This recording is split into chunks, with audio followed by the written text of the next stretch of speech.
Louons le Seigneur. Nous sommes sous l'atmosphère du Saint-Esprit. Vous pouvez voir que partout, on est saturé. Alléluia. Alléluia. Levez les mains et montrez-moi si votre foi a été fortifiée. Merci Seigneur.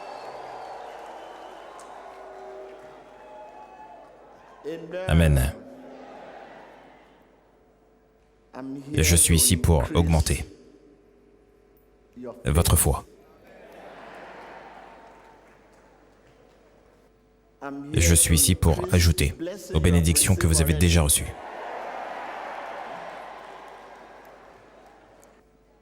Amen.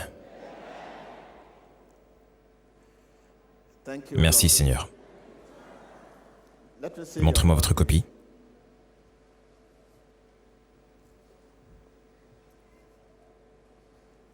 Et le titre est quelque chose que vous allez apprécier. Et lisez-le. Lisez-le attentivement. Et lisez-le. Pouvez-vous répéter après moi notre focalisation du fait que l'atmosphère soit si saturée et que je souhaite vous faire entrer dans cette même atmosphère. Je dois accélérer. Alléluia. Commençons notre lecture au livre de Jacques. Jacques 1. Et je commencerai ma lecture au verset 1. Jacques, serviteur de Dieu et du Seigneur Jésus-Christ, aux 12 tribus qui sont dans la dispersion. Salut. Verset 2. Mes frères, regardez comme un sujet de joie complète et les diverses épreuves auxquelles vous pouvez être exposés, et les diverses épreuves, et les diverses tentations. Regardez comme un sujet de joie complète et les diverses épreuves auxquelles vous pouvez quoi? Auxquelles vous pouvez être exposés. Il y a un message ici. Regardez comme un sujet de joie complète et les diverses épreuves auxquelles vous pouvez être exposés. Et les diverses épreuves. Verset 3. Sachant que l'épreuve de votre foi produit la patience. Et nous, chrétiens, devrions nous focaliser uniquement sur ce que Dieu a à dire sur notre situation. Dites à votre voisin, et nous, chrétiens, devrions nous focaliser uniquement sur ce que Dieu a à dire sur notre situation. Et donc, voyez-vous, c'est pour cela que nous ne devrions pas nous comparer aux autres. Vos propres maux de tête, en tant que chrétiens, sont différents des maux de tête des autres. Vos propres maux d'estomac, en tant que chrétiens, sont différents des maux d'estomac des autres. Et votre propre échec, en tant que chrétien, est différent de celui des autres. Et votre propre douleur est différente de celle des autres. Et votre propre revers, en tant que chrétien, est différent de celui des autres. Et donc aujourd'hui, vous dites, « Ah, regardez-moi. Ah, et voilà ce que j'ai, et voilà ce qu'il a. » Non, non, rappelez-vous que vous êtes un chrétien. Et votre propre maladie, en tant que chrétien, est différente de celle des autres. Si d'autres ont des maux de tête, et que vous avez des maux de tête, et les vôtres ne sont pas destinés à la mort, mais pour la gloire de Dieu. Et nous, chrétiens, devrions nous focaliser uniquement sur ce que Dieu a à dire sur notre situation, et non sur ce que vos circonstances naturelles socio-économique, la situation politique de votre pays, ont à dire. Parfois, dans la vie, on a l'impression que le monde qui nous entoure touche à sa fin. Parfois. Ah, un échec commercial. Ah, et des trahisons dans toutes les directions. De fausses accusations. Partout. Parfois, dans la vie, on a l'impression que le monde qui nous entoure touche à sa fin. C'est dans une telle situation critique que l'on reconnaît un homme de foi, un vrai chrétien, un vrai né de nouveau.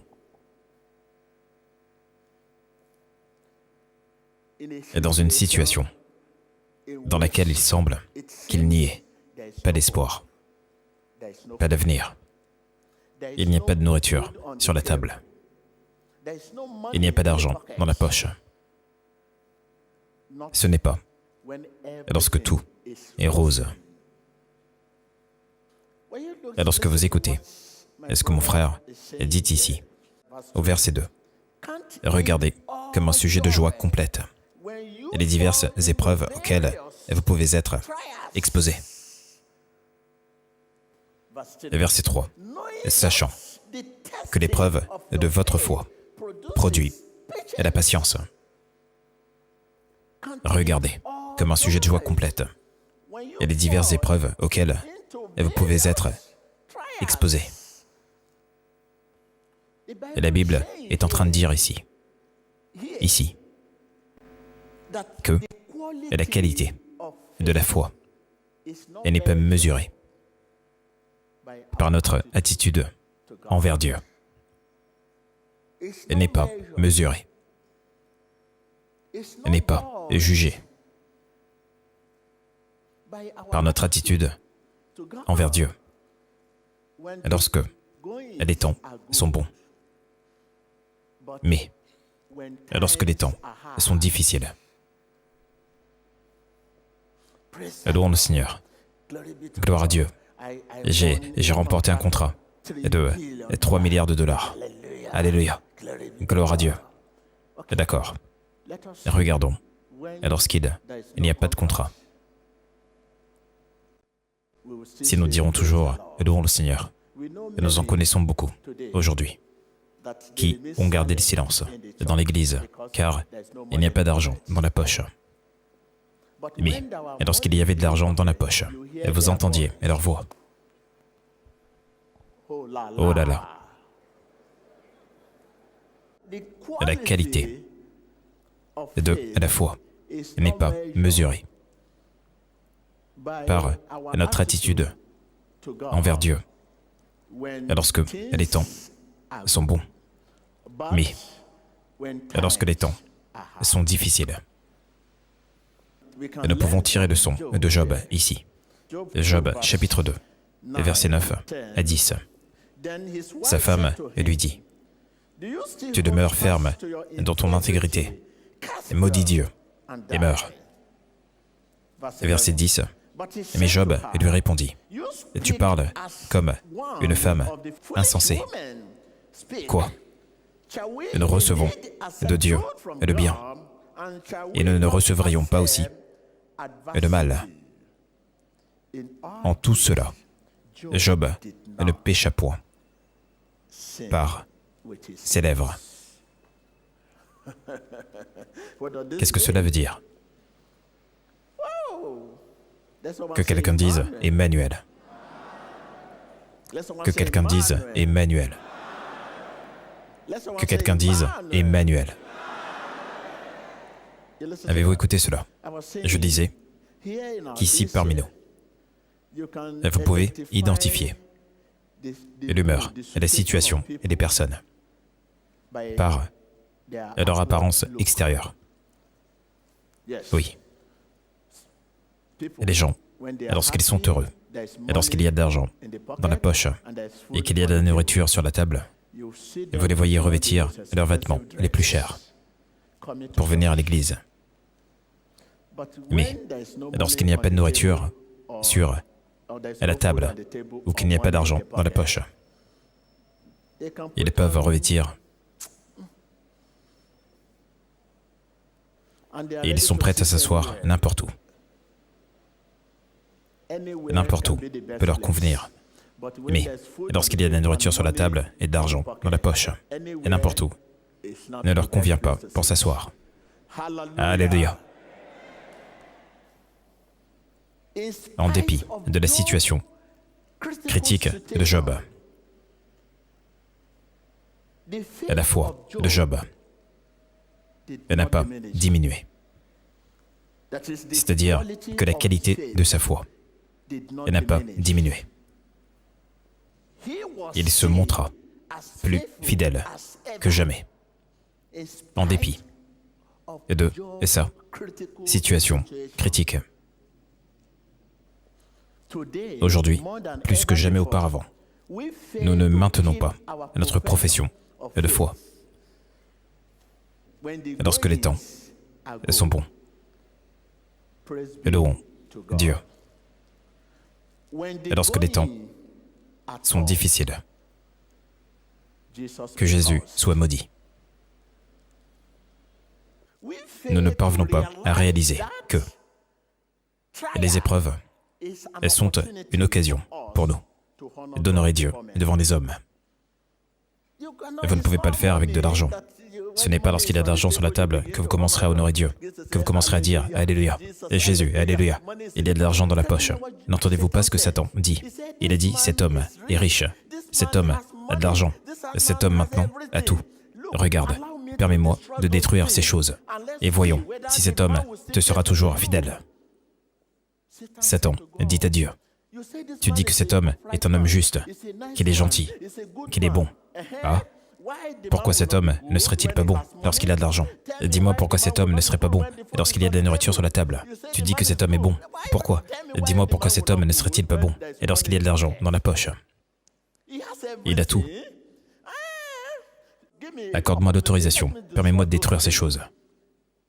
Et voyons si cet homme sera toujours bon. Dis-moi pourquoi cet homme ne serait-il pas bon lorsqu'il y a de la nourriture sur la table. Et vous commencez à voir des chrétiens aujourd'hui qui... Je suis un enfant béni. Je suis un enfant béni. Ils savent quel nom donner à cette bénédiction. Ils disent un enfant béni. Certains me disent, Tibi Joshua, regarde. Et ma famille, elle ne croit toujours pas à l'église que je fréquente, car ils ne me voient toujours pas avoir de voiture. Ils ne me voient toujours pas acheter de voiture. Ils ne me voient toujours pas avoir de l'argent. Ils me voient toujours tel quel. Si la gloire de Dieu resplendit, ils me suivront tous à l'église. Ah, ne venez pas à l'église.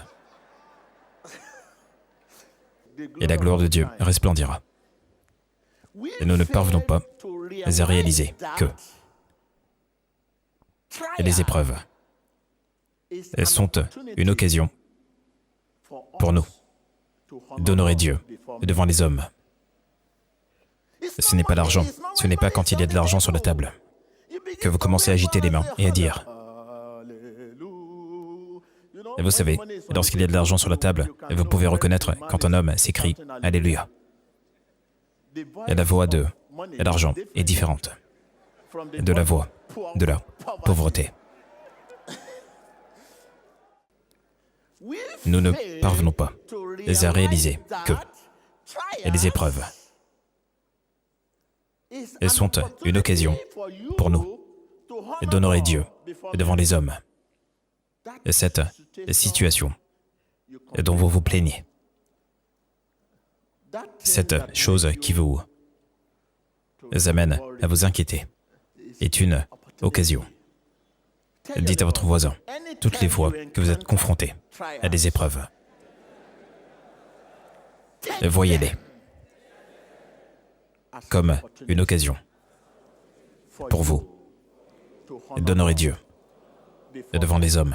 Toutes les fois que vous êtes confrontés à des épreuves, et vos épreuves pourraient être la pauvreté, elles pourraient être la maladie, elles pourraient être l'échec et le revers. Rappelez-vous, et la Bible dit, au livre de Psaume 91, commencez votre lecture au verset 15. « Et je te délivrerai » et ne veut pas dire qu'il vous tiendra à l'écart de ces choses. Il a dit, « Et je te délivrerai ». Il y aura des tribulations en tant que chrétien, mais il a promis de vous délivrer. Toutes les fois que vous êtes confrontés à des épreuves, et voyez-les comme une occasion pour vous d'honorer Dieu devant les hommes. Et vos épreuves pourraient être la pauvreté, et voyez cette pauvreté comme une occasion. En tant que chrétien, je marche avec le Seigneur. Et ce qui est visible ne peut pas dicter ma direction. Et toi, obstacle, je ne changerai pas ma direction à cause de toi. Toi, obstacle, et je ne changerai pas ma position à cause de toi. Car je sais que Dieu est toujours en train de dire quelque chose à travers toi.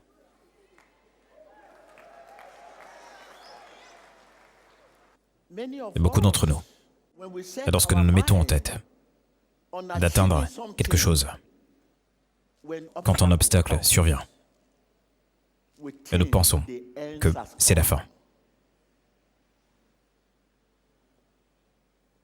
Alors que Dieu est toujours en train de dire quelque chose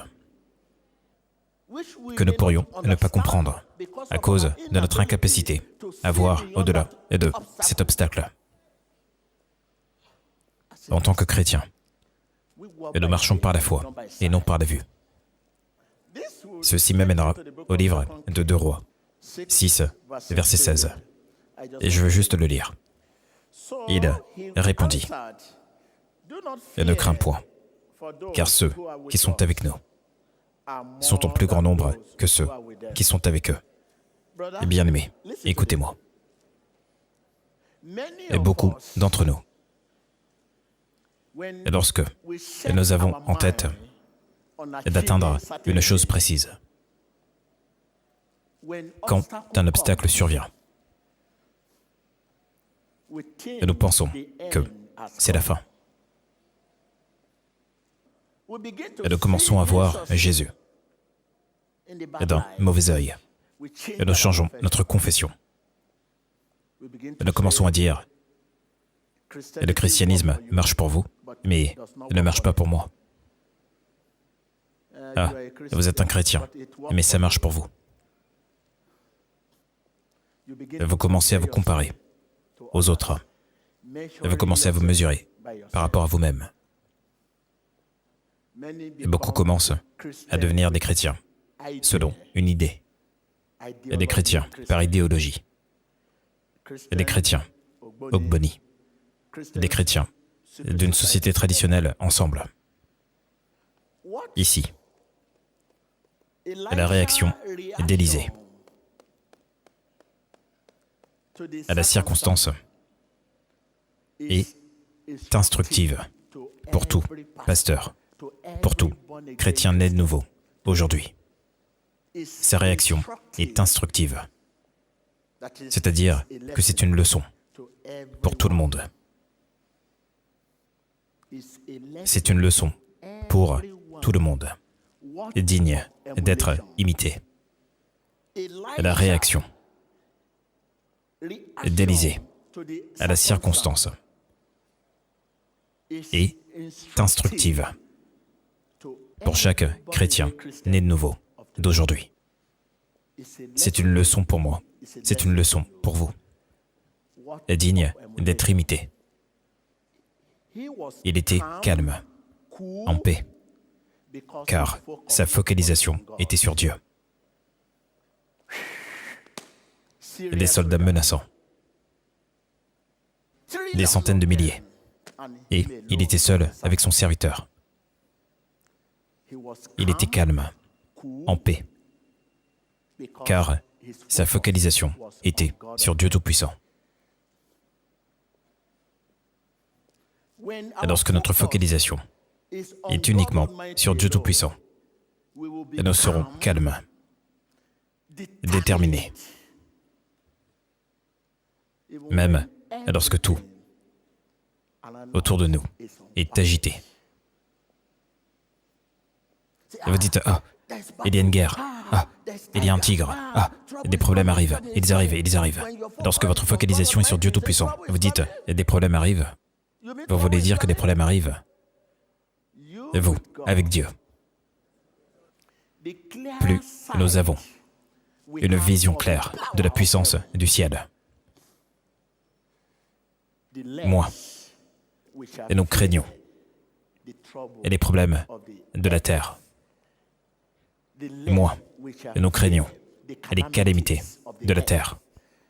Et dites à votre voisin, plus nous avons une vision claire de la puissance du ciel, moins et nous craignons et les calamités de la terre. Élisée dit à son serviteur, ne crains point, car ceux qui sont avec nous. Non, non, non, c'est votre langage, car ceux qui sont avec nous, pour nous protéger, pour combattre pour nous, en tant que chrétiens, elles sont en plus grand nombre que ceux qui sont contre nous, pour nous détruire. Dites à votre voisin, ne crains point, car ceux qui sont avec nous, pour nous protéger, pour combattre pour nous, sont en plus grand nombre que ceux qui sont contre nous, pour nous détruire.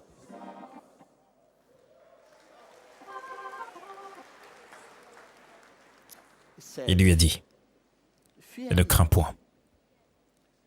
Viens. Qu'est-ce qui ne va pas?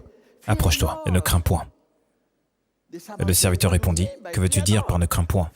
Ne crains point, car ceux qui sont avec nous, pour nous protéger, pour combattre pour nous, en tant que chrétiens, elles sont en plus grand nombre que ceux qui sont contre nous, pour nous détruire. Plus vous avez une vision claire de la puissance du ciel, moins vous craignez et les calamités et les problèmes de la terre. En d'autres mots, plus nous voyons ceux qui sont avec nous, qui nous protègent, qui combattent pour nous, moins nous craignons les calamités de la terre. Et vous ne pouvez pas voir l'autre côté. Et lorsque vous verrez l'autre côté, et vous ne craindrez plus. Satan ne veut pas que vous voyiez l'autre côté. Quand il n'y a pas de révélation, le peuple est sans frein.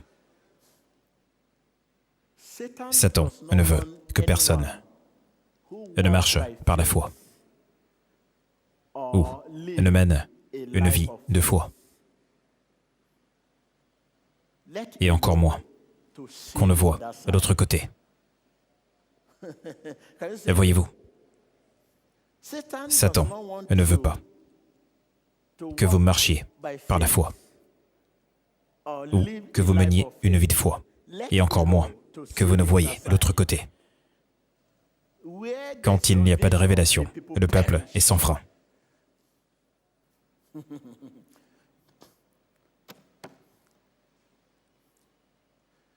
Je marche avec le Seigneur. Ma situation pourrait durer un instant. Des larmes pourraient couler pendant la nuit. Mais la joie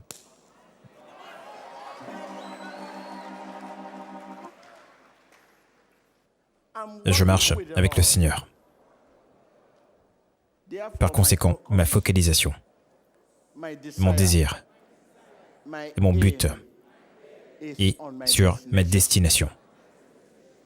Quelle que soit l'apparence de ma situation actuelle, elle ne doit pas dicter ma direction, car ma focalisation, mon désir, mon but est sur ma destination, quelle que soit l'apparence de ma situation. Je vous amène au livre de Psaume 62, verset 6. Oui, mon âme, confie-toi en Dieu, car de lui vient mon espérance. Écoutez cela et lisez attentivement. Je le reprends à nouveau. Et oui, mon âme, confie-toi en Dieu seul, car de lui vient mon espérance. Oui, c'est lui qui est mon rocher et mon salut. Cela veut dire que je ne dépends que de lui. Lui seul sauve et protège. Il est mon défenseur et je ne serai jamais vaincu. Parce que je marche avec le Seigneur. Il y a de la force dans ma faiblesse. Dieu manifeste sa force dans ma faiblesse. Car quand je suis faible, c'est alors que je suis fort. Je marche avec le Seigneur. Je marche avec le Seigneur. Il y a de la force dans ma faiblesse. Dieu manifeste sa force dans ma faiblesse. Car quand je suis faible, c'est alors que je suis fort. Je ne suis pas accoutumé à la défaite. Et je ne suis pas accoutumé à l'échec. Je ne suis pas accoutumé à la pauvreté. Car Dieu manifeste sa force dans ma faiblesse. Quand je suis faible, c'est alors.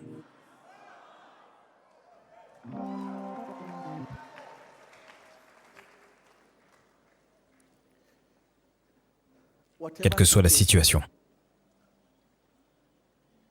dans laquelle vous vous trouvez, la question que je veux vous poser, êtes-vous un chrétien?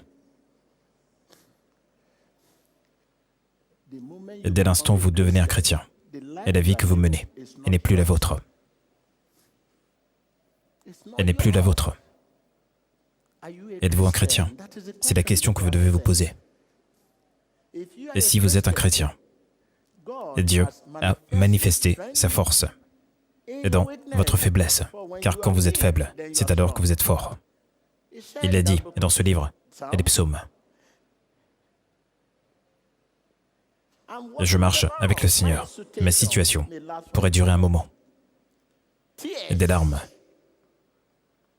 pourraient couler pendant la nuit. Mais la joie vient au matin. Rappelez-vous de cette leçon. La réaction d'Élisée est instructive pour tous ceux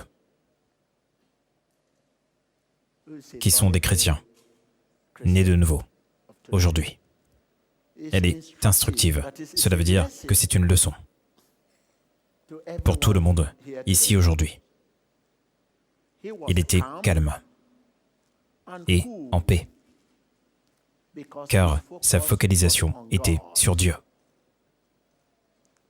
Il n'a pas vu le défi. Il n'a pas vu la situation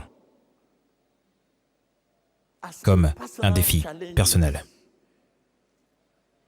Il n'a pas vu la situation, il n'a pas vu la bataille comme un défi personnel, mais comme un défi lancé à son Dieu.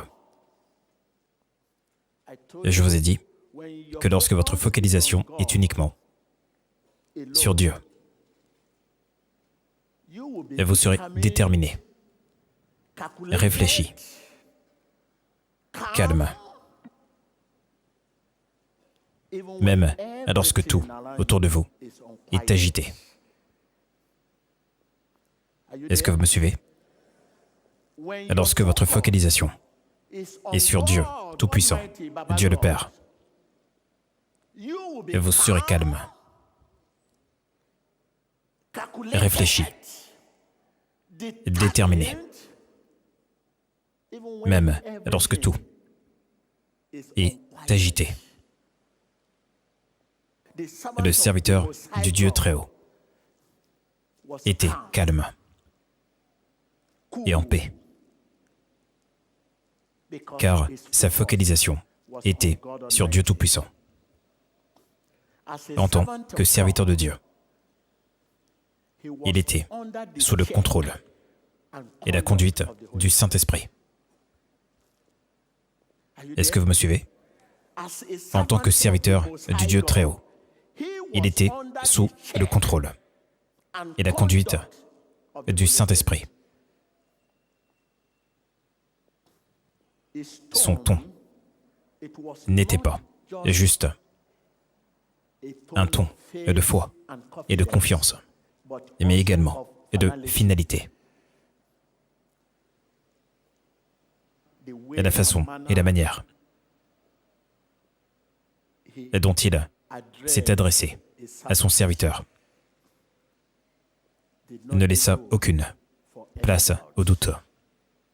Il lui a dit, ne crains point. Ce n'était pas seulement un ton de foi et de confiance, mais également de finalité. Et de finalité. Et lorsque le serviteur, Maître, ces personnes sont à l'extérieur, au nombre de plusieurs centaines de milliers, il lui répondit, viens, qu'est-ce qui t'arrive? Viens, et ne crains point, car ceux qui sont avec nous, qui nous protègent, qui combattent pour nous, en tant que chrétiens, sont en plus grand nombre que ceux qui sont contre nous, pour nous détruire. Plus nous avons une vision claire de la puissance du ciel, moins nous craignons les calamités, et les problèmes, et les soucis de la terre. En d'autres mots, plus vous voyez ceux qui sont avec nous, qui nous protègent, qui combattent pour nous, moins vous craignez ces personnes. L'ouverture des yeux de notre foi réduit au silence nos peurs. Dans l'obscurité, et nous sommes voués à être effrayés. Lorsque vous êtes dans l'obscurité, vous êtes voués à être effrayés. Dans l'obscurité, et vous aurez peur. Et lorsque vous êtes dans l'obscurité, car vous ne pouvez pas voir ce qui va arriver. Qu'est-ce que j'entends par obscurité? L'obscurité ne veut pas dire que vous êtes aveugle, car de nombreuses personnes sont dans l'obscurité. Une fois que vous ne pouvez pas voir l'autre côté, et vous êtes dans l'obscurité. Lorsque vous ne pouvez pas voir l'autre côté, car c'est exactement ce que Satan veut. Une fois qu'il peut vous amener à ne pas voir l'autre côté, il vous a attrapé. Et vous savez, le ballon de foot, lorsque nous jouons, il n'a aucun contrôle. Et vous en êtes le maître. Et là, vous dirigez le ballon, il part. Et voilà qui est Satan. Il viendra juste, et la nuit, il viendra. Et dans les rêves, et vous direz, ah, c'est un cauchemar. Mais, si vous êtes capable de voir par-delà ce cauchemar, et vous verrez que Satan qu'il n'est juste qu'un plaisantin. Un plaisantin. Un plaisantin. Et lorsque Dieu soutient votre position, et des trillions de cauchemars ne vous feront pas bouger.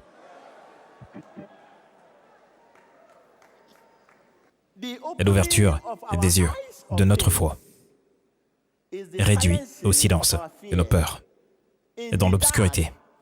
Et nous sommes voués à être effrayés.